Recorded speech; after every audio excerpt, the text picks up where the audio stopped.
Sit fast.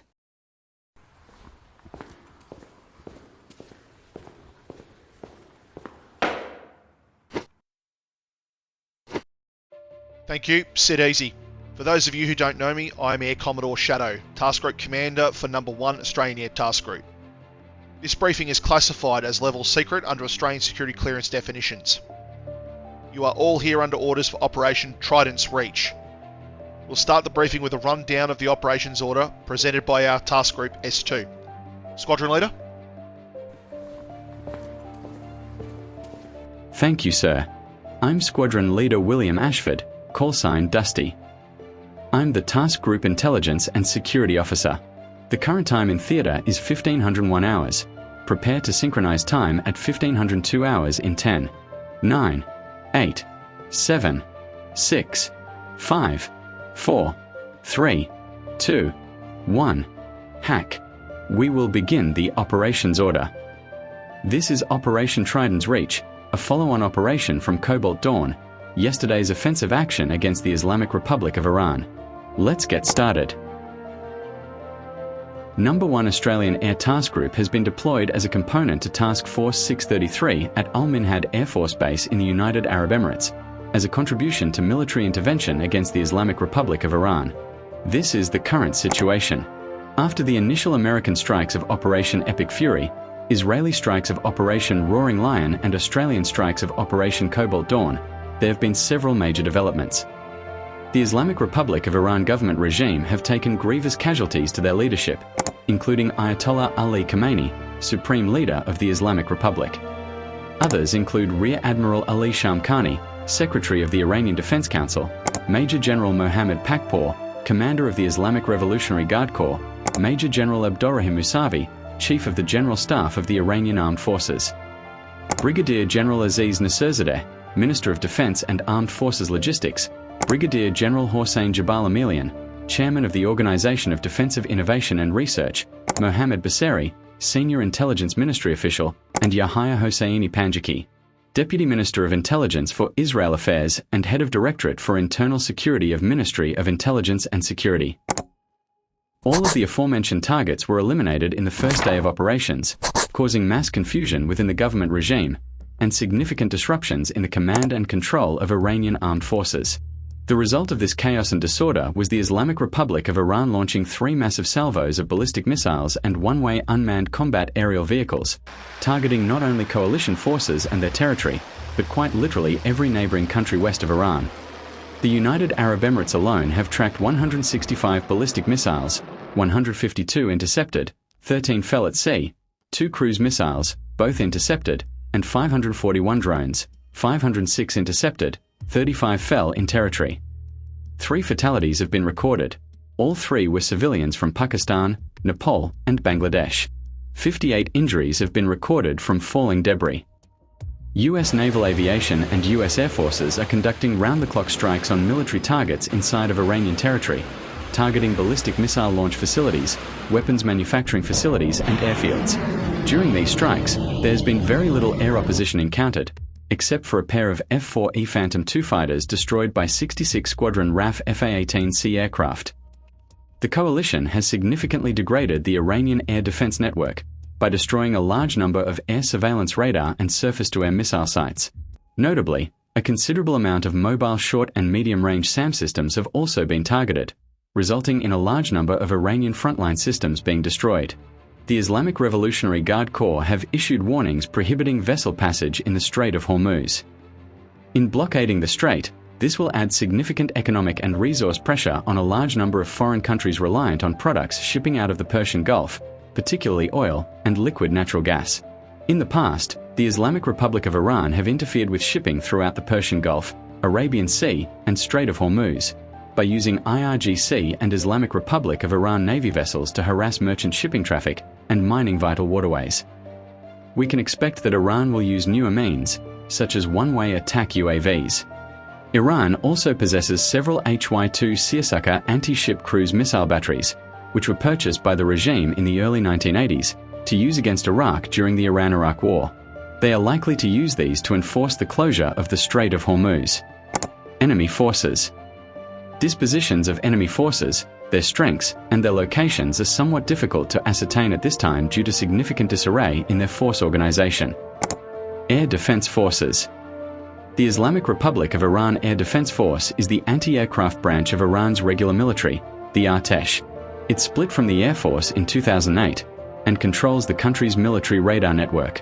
Their systems are varied between Western and Soviet or Russian systems, which include Marconi S-303 early warning radar and S-404 height-finding radar, 1L-13 Nebo SV box spring, mobile early warning radar, 67N6E Gamma DA, air surveillance radar, Falak, MIM-72 Chaparral, Azaraksh, MIM-23 Hawk, Mersad, Shalamcher or Shahin, Rapier blind fire, SA-6 Gainful, HQ-7 or Crowtail, SA-13 Gopher, Majid, SA-11 Gadfly, Rad or Tarbas, SA-17 Grizzly, Sevam Cordad, SA-15 Gauntlet, SA-22 Greyhound, SA-10 Grumble, SA-8 Gecko, ZU-23 23mm anti-aircraft artillery, and the bastard Mesper 1, which is 4 ZU-23-2 put together as one weapon. ZSU-23-4 Shilka 23mm self-propelled anti-aircraft gun. ZSU-57-2 Sparker 57mm self-propelled anti-aircraft gun. SON-9 Fire Can, fire direction radar. SA-7 Grail, man-portable air defense system. And the SA-18 Grouse, man-portable air defense system. Air Forces. The Islamic Republic of Iran Air Force is the aviation branch of Iran's regular military. Their systems are varied between Western and Soviet or Russian systems, which include F-7 Air Guard, Chinese license-built MiG-21 Fishbed, F-4D and E Phantom II, F-5E Tiger II and their domestically made knockoffs Azaraksh and Kausar, F-14A and AM Tomcat, MiG-29 Fulcrum A, Mirage F-1EQ, Su-22 Fitter, Su-24 MK Fencer D, P-3F Orion, C-130E and H Hercules, and IL-76MD Candid. Naval Forces. The Islamic Republic of Iran Navy is the naval warfare branch of Iran's regular military. In Operation Cobalt Dawn, several iron vessels were destroyed in Bandar Abbas port by RAF precision strike assets. Although these strikes were successful, the Iron and IRGCN still have a number of vessels outstanding. They include types such as Bayanda-class missile corvette, Carmen-class patrol craft, La Combadanti II class, Sina-class patrol craft, La Combadanti II Plus class, and Azaraksh-class fast attack craft. Islamic Revolutionary Guard Corps. Consisting of a multi-service primary force, they serve in 5 branches: Ground Forces, Aerospace Force, Navy, Quds Force, and Bassage. It is led by a Commander-in-Chief, who is appointed by and reports to the Supreme Leader of Iran. Their mission mandate is the integrity of the Islamic Republic, and are responsible for thwarting coups and crushing deviant movements that harm the ideological theocracy and legacy of the Islamic Revolution. That's all I have for the intelligence for this operation. Back to you, Air Commodore Shadow, sir.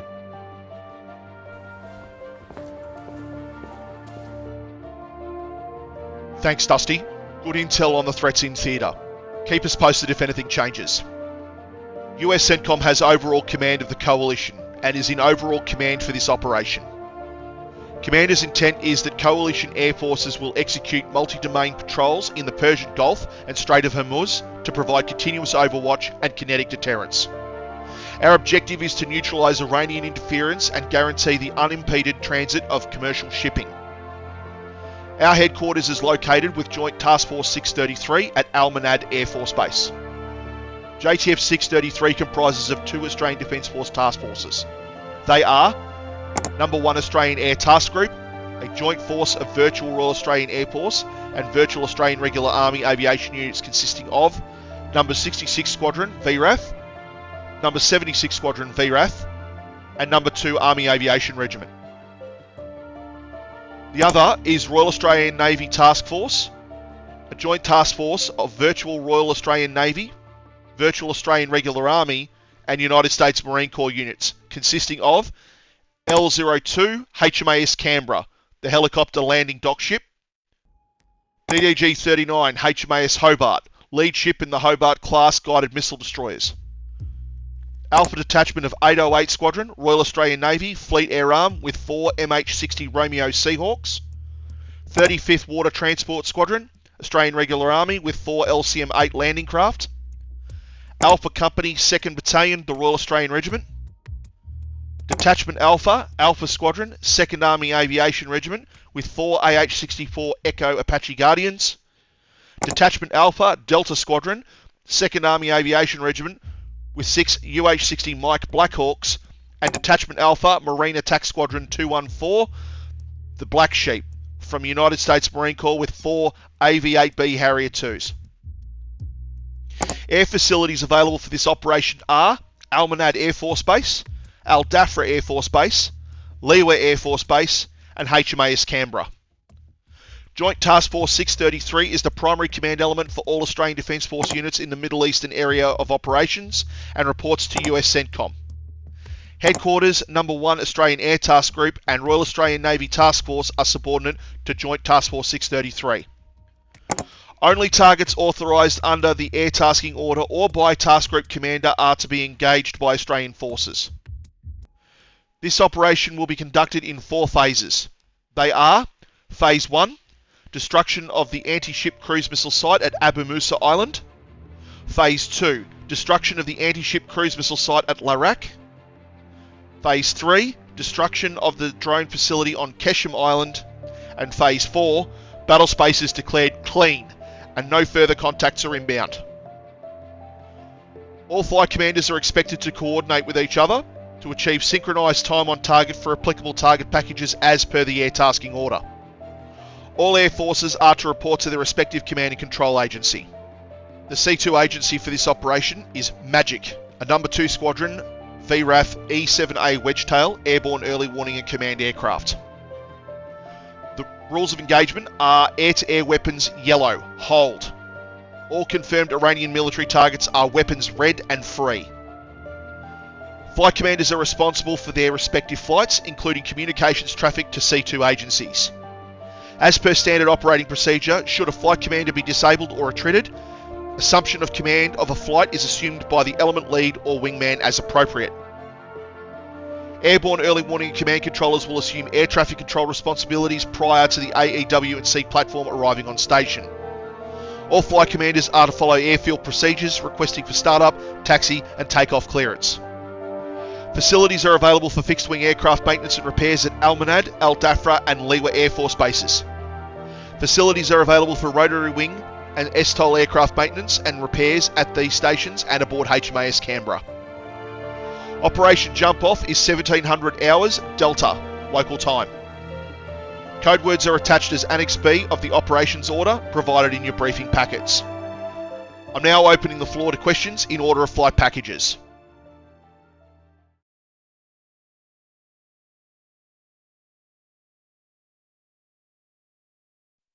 No further questions? Very well. Happy hunting and good luck. That is all. Sit fast.